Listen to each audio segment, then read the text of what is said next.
siketek és nagyothallók számára a következő műsorszámot a TV2 Text 888. oldalán feliratozzuk. Felhívjuk kedves nézőink figyelmét, hogy a következő műsorszámban a nyugalom megzavarására alkalmas tartalom is bemutatásra kerülhet.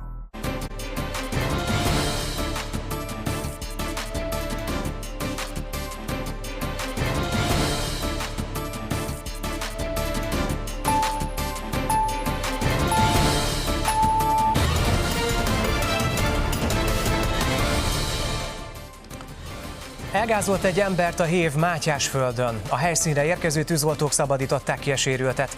A vonat is gázolt ma reggel Budaörs és Biatorbágy között. A történtek miatt a Budapest-Győr vasútvonalon késésekre lehet számítani. Eltűnt a hirtelen mélyülő Dunában egy férfi Dunakeszinél, most is keresik.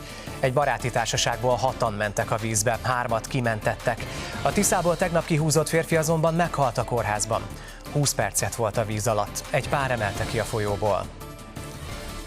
Magyarországon volt a legmelegebb Európában, minden rekord megdőlt, 40 fok felett volt a hőmérséklet.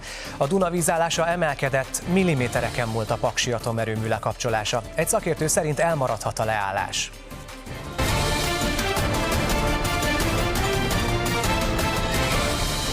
Ez a TV2 híradó.